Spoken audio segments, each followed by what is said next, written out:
Hey, so I'm here talking more about numbers as they're one of my greatest passions, funnily enough. Um, so previously, just a little recap, I went over the scheme of five, and how we can sort of deduce these numerologically. So, quick sum up, we have, um, and actually, a point that I've been meaning to make as a strong emphasis is these are all out of, right? So when I'm speaking about this 5, this is fractal, right? So this is out of 5. So this means that, say, although this, right, 5 correlates to this, 10, right? It doesn't correlate to everything. So say,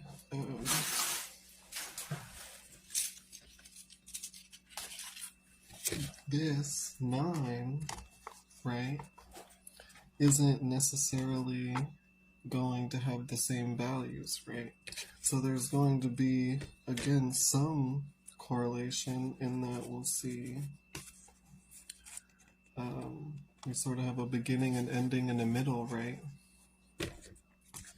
But there are going to be values in 9 that are different, right? So for example, if this is 5, right? And 5 in the scheme of 5 is the end, right? Because it's the last. Where in the scheme of 9, the last is 9, right? So that's how numbers are always variable, and they mean relative to their units and their set, right? So I just want to bring that up quickly. So either way, again, quick recap. 1, king. 2, knight. 3, ace. 4, page. 5, queen. And then we talked a little bit about how the ace is a central principle, right? And it doesn't really lean in another direction, but it sort of, provides the foundation and sort of the ability to integrate and steady, the ability to integrate and study. The forces astrologically that sort of provide these foundations are like the sun and the moon. So here I have in the yang side, which is actually an odd number as well, we have the sun.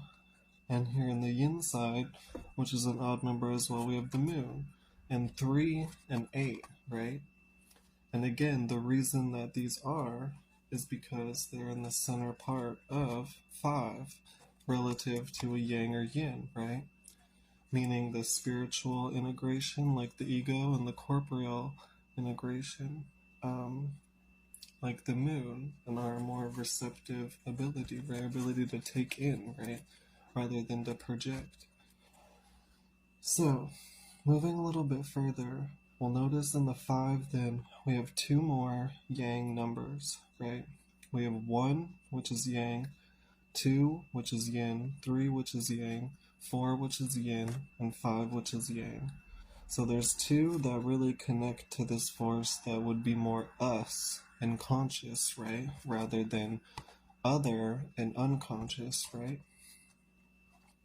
So starting with 1, this would be the control, right? 1 would associate with a lot of power, right? In terms of focus.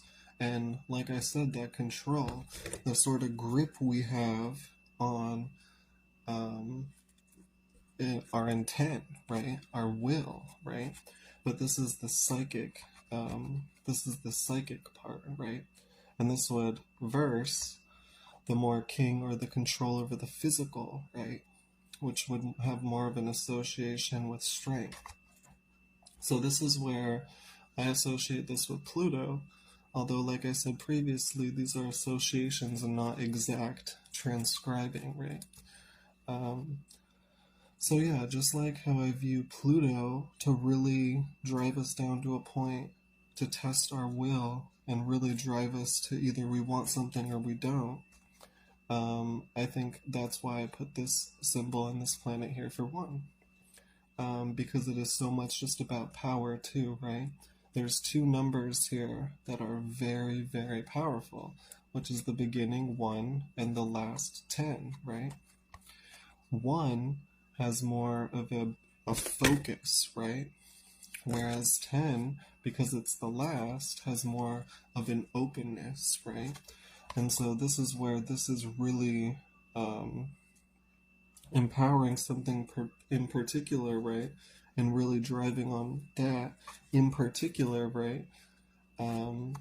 Whereas the 10 is really opening up, right? And really sort of dissolving and letting go of, right?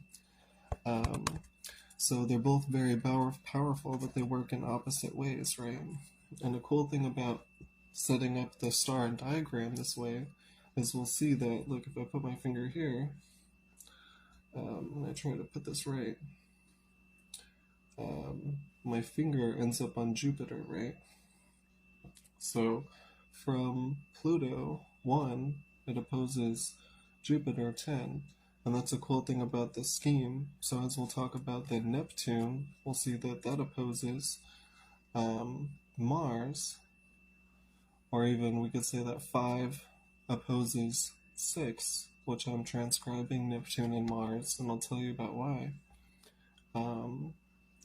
Yeah, and the sun and the moon in this diagram are the only ones to mirror the force that they are, because they are the ace and the yang and yin, right?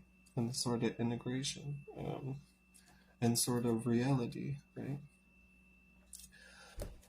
So, moving a little bit further, that would be our conscious control, right? Which I talked about a little bit, why I associate with Pluto. And yeah. And this is just sort of contrasting, like I said, this is why it isn't exact, because Mars has a lot to do with our will, right? But this is sort of contrasting then the physical strength, right? And also Mars and this yin side of this king, the yin control would have more to do with things that stimulate our body, right? And things that would just like get us going, right? Versus this one would have more to do with just our ability as a creative force to get going, right? More of this psychic impact we have, versus, since this is a yin king, right, 6 versus 1, right? This will more have to do with the passions driving through us. So I also think that we could see Mars there having to do with that passion element, versus Pluto having to do with more of the power. But either way, like I said, these are just my associations, and it's just important to know that this is 1 in the Yang realm, that is the first out of 5, and that this is 6 in the Yin realm, and it is again the first out of 5, right? And how those would differ, we can talk about the interpretations. So moving further, then we have Neptune, which is our ability to open up, because like I said, these are our abilities, right? And this Neptune I have here is in the 5th spot. So Neptune in the tarot actually associates with the Hanged Man, which is really cool, because the way that this is in the Yang realm, right? This spiritual realm, but it's letting go, right? So it's literally opening up of the psyche, right? Because it's again a psychic force being odd, right? And coming back to the sun principle. So this is sort of like an internal journey, right? Versus if we contrast that to 10, where the yin or the corporeal reality is opening up. This is more like actual just potential and sort of the potential around us. Like I think about things just liquidating and dissolving into resource that then we can work into, right? Because it's very open, but it's yin. So just like currency or But yeah, so I have Pluto with 1, Neptune with 5, and then we'll go a little bit deeper into the back, but I briefly mentioned Mars at 6 and Jupiter at 10, and this is going into the king and queen of each side, but mainly just talked about the king and queen relative to the ace of the yang side. So